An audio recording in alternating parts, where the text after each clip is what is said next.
Friends, on the inauguration of new campus of Southampton, London or Delhi in place of Gurugram in Haryana state, the dignitaries in the dais, Honorable Chief Minister of Haryana, my dear friend Shri Nayab Singh Saini ji, Honorable Ministers Rao Narvir Singh, who is in charge of industry and foreign cooperation from the Government of Haryana, Lord Kamlesh Patel ji, Honorable Chancellor of this prestigious university, Madam Lindy Cameron, High Commissioner of UK in our country, Vice Chancellor and President Mr. Mark Smith, Secretary Department of Higher Education, Government of India, and Chairman of UGC, Dr. Vinit Joshi, Mr. Philip, Academic Provost, University of Southampton in India, my dear legislature friend Tejpal Tanwar ji, Mukesh Sharma ji, Bimla Chaudhary ji, and distinguished guests, dignitaries from different academic institutions, and authority of Southampton University, officials from British High Commissioner, officials from Government of India, UGC and Haryana, and friends from media. I am happy when we are implementing national education policy, we have envisioned how to internationalize our Indian education system.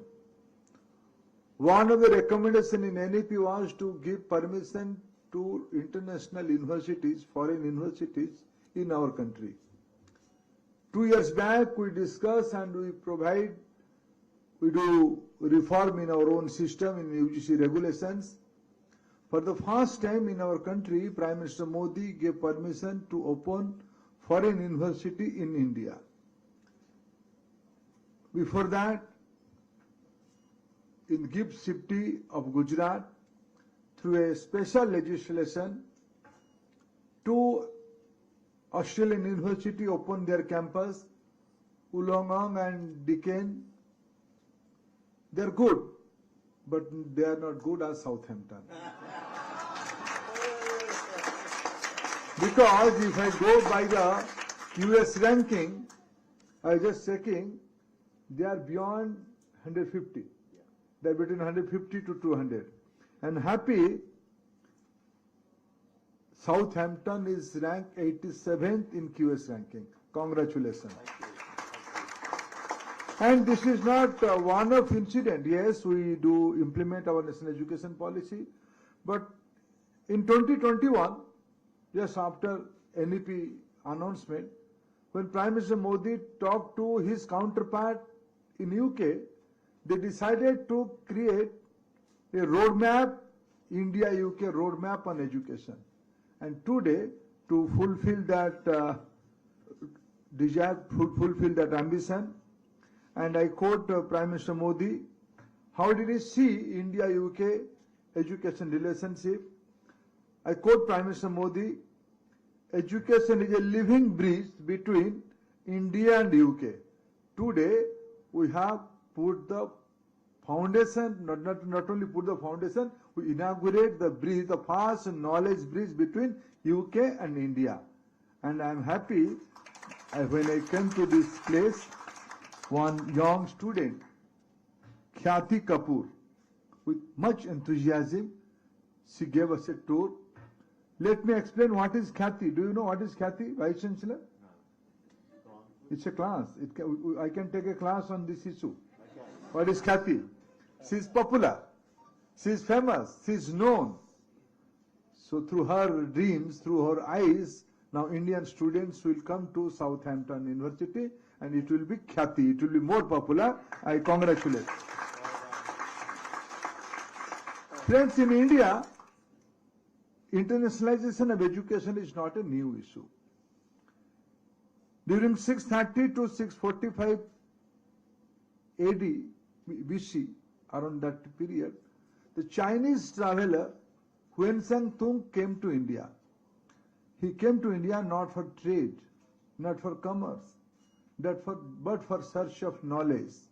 He visited different part of India and he visited the famous Indian university of that time, Nalanda. We have recreated Nalanda recently. But Nalanda is a very old educational institution of this country. Not only Nalanda, Takshashila, which is now in the part of Afghanistan, Vikramshila, again at Bihar in the kingdom of Magadha, in the Pushpagiri, in my own native state, the eastern state of Odisha. Education is a very old practice of any human civilization, but global universities are very old. In my country also, I cited few examples. And we believe world's first language, be it Sanskrit or Tamil, they belong to this part of civilization. And Veda, Upanishad, these are the sacred book of human civilization. I can't say these are books of human Indian civilization. The teaching, the thoughts, the ideas of Vedas are of global standard. Be fearlessness. You must be truthful. This kind of learnings are there in our old books, old literatures, and this is a place of where do you stand? I have suggested Southampton University, Delhi is stationed at Gurugram. That will be more appropriate. And do you know Chancellor and Vice Chancellor? What is the meaning of Gurugram? This is the place of teacher. This is the place of mentor. This is the place of learned friend. We revered Guru as the utmost powerful person in Indian civilization. When Alexander went back from India, without conquering India, on the way back, he told his friend, we cannot understand this, we can't understand this country. This country has this unique understanding, unique ideas. What is that? He said, conquering the kingdom is not equivalent to defeating the king. If you defeat the king, that means you conquer the kingdom. In India, there is another person. He is a poor fellow. He doesn't wear much cloth. He doesn't have much wealth. But he is a teacher. He is a guru. Guru is the authority in Indian society, and fortunately Southampton is opening its Indian campus in the Guru's place, in the authority's place. Again, congratulations. I hope, and my understanding, and let me put another simple feature today, what it appeared today in newspaper in our country. Recently, QS has publicized a report in which they say which are the favored destination of education. It is Delhi, Mumbai, Bengaluru and Chennai. And especially among that, Delhi has emerged as the world's most affordable student city, and you are here in the affordable student city. These are the features. You are in Gurugram, you are in the affordable student city. And where do you stand? Do you know what is this Gurugram? Gurugram, you might have studied, because you are going to open a very prestigious courses. According to my understanding, now you are opening, UGC has given you permission to open STEM education. But as a wise institution, you have started with business school. All your courses are, computer science is no more a STEM. Computer science is a horizontal topic today. History student has to learn computer science. Literature student has to learn computer science, and AI is superimposing on that. AI, computer science, they are no more any STEM character. They have horizontal character. So you must. What are you saying? No. I am a Mr. Vice Chancellor. I am a practitioner of public policy.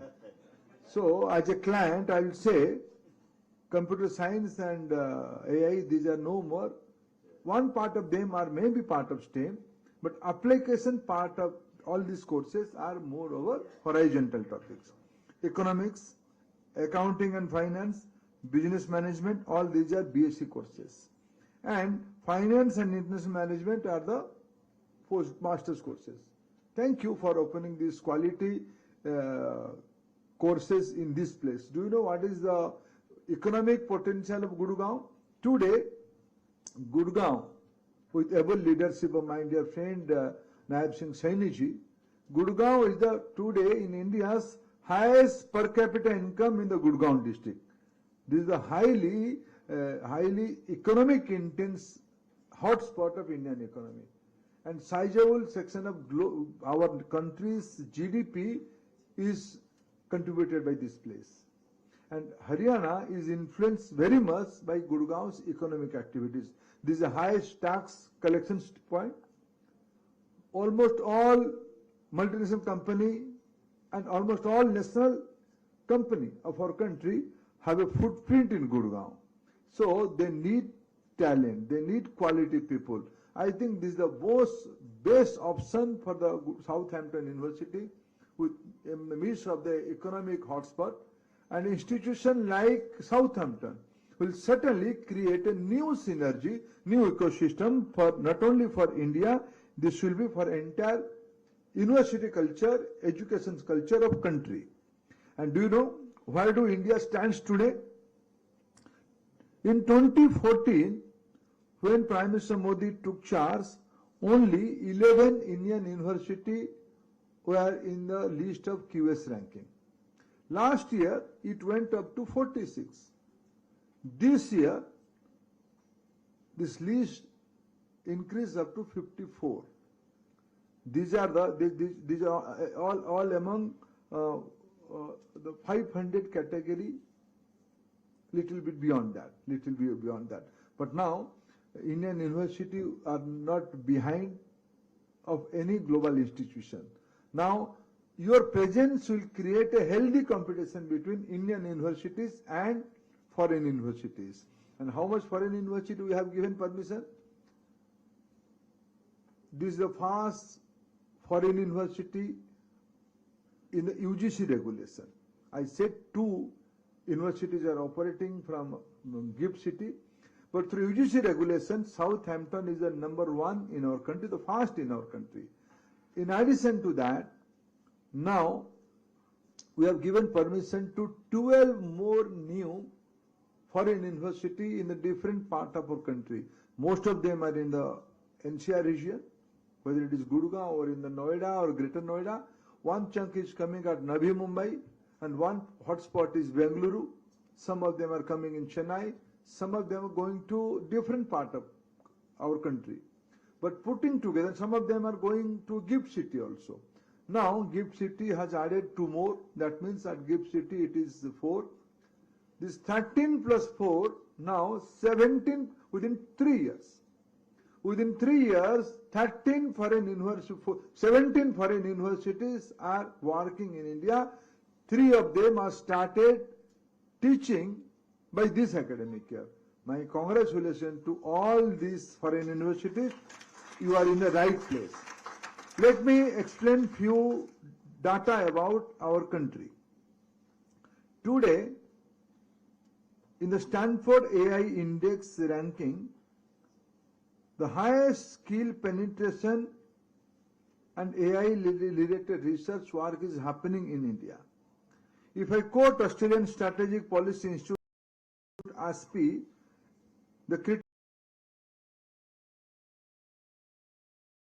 Critical Technology Tracker, India now ranks among the top 5 countries in 45 out of 64 critical technologies. India is now in the very high trajectory.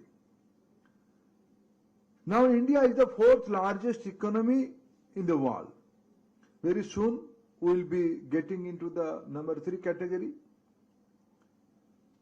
Today, let me share another, it's a very nice coincidence. As I said, you are going to open a B school in our country. It suits also. Today, in the Visa is a leading, Visa and Maestro, these are 2 leading transaction gateway of the global standard.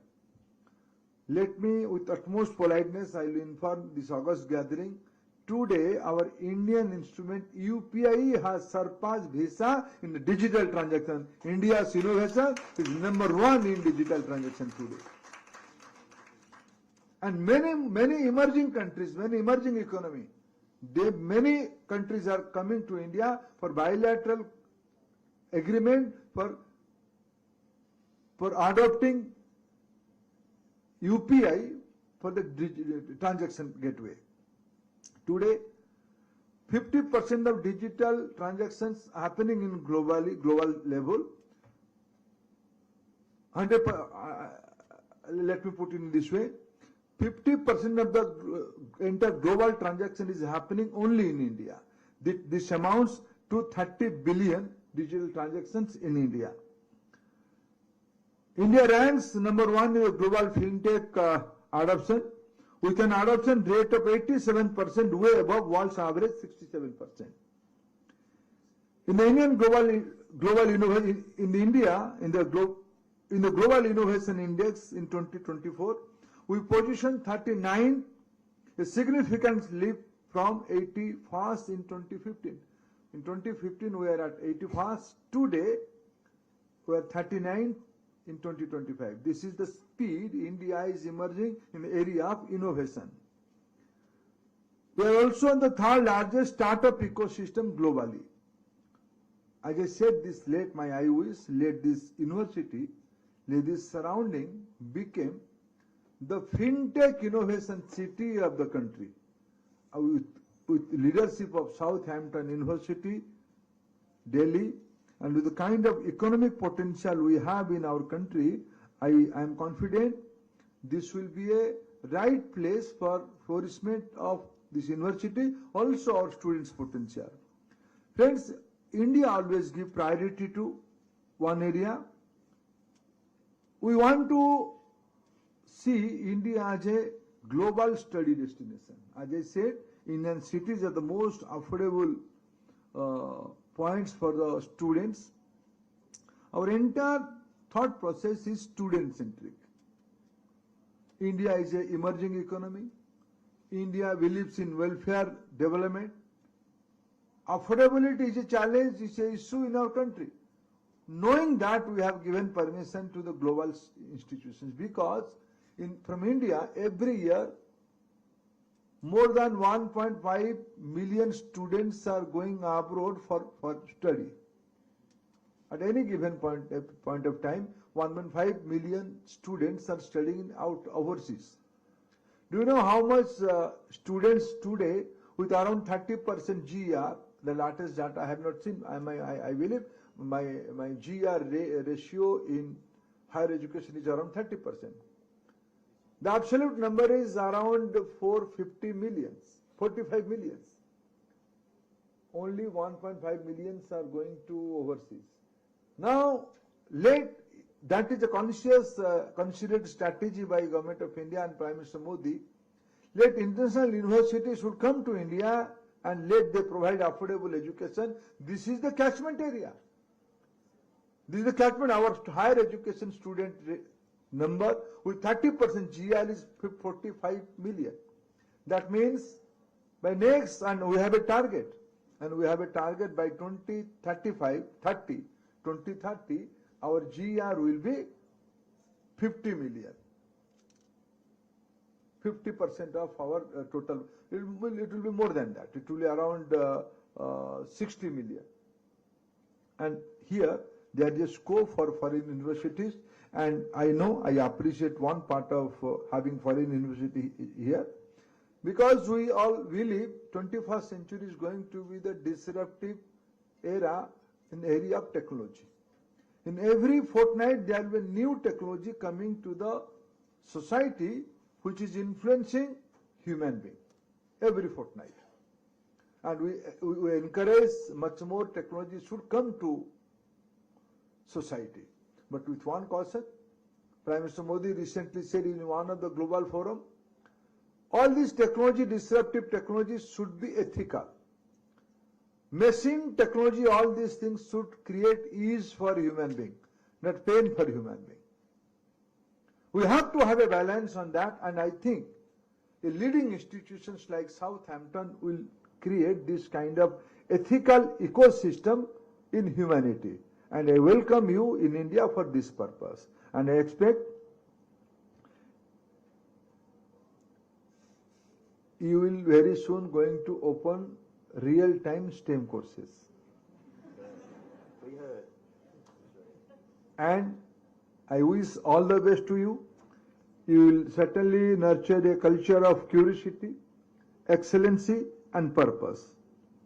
And always Gurugram has its own brand, own responsibility. And I took this opportunity to invite other leading institutions across the world to also come to India and welcome further collaboration that will continue to drive global progress and innovation. Because Prime Minister Modi believes in one area. In our Indian civilization, we said, Vasudhaiva Kutumbakam. That means entire humanity is one family. If I cite one global challenge today, it is sustainability. The climate concern is not only related to a specific part of the globe. It is influencing the entire human civilization, entire diaspora, entire ecosystem. Rightly, Prime Minister Modi placed in front of global community by 2070, India is going to be net zero country. Though India is not a pollutant country, but we took responsibility because we believe entire humanity is our family. So Prime Minister Modi's new mantra is Vishwa Bandhu. That means the entire family, entire humanity is our friend, our brother, our sisters, our family. We have to work like a team. We have to take responsibility. And I hope Southampton University will be part of India's aspiration, India's youth aspiration. You will create quality students from here. Certainly, my rights on them will be fast. And India's right will be on them fast. But I wish they should flourish, they should come up with global solution from this Gurugram. And I congratulate my dear friend Nayab Singh Saini ji and our colleague Rao Narvir Singh ji. You have to create this place a heaven. You have to create more civic amenities. You have to give more safety and security. You have to create a friendly ecosystem. And I am hope Haryana. Do you know Haryana how progressive my dear friend is in administration? I think Haryana is the first state, maybe, I have to check. Haryana is the first state. Prime Minister Modi has given a clarion call by 2047 we have to be a developed country. To fulfill that, Haryana has created a new department, Department of Future. Congratulations to Mr. Nayab Singh Saini. And on the Department of Future, Southampton is the first to deliver. You are first to open a first international university in this ecosystem of Department of Future. Thank you to all of you to be here to take forward the education ecosystem, education culture of our country for the global solution, for the Vasudhaiva Kutumbakam, for the Vishwa Bandhu concept. Thank you, friends.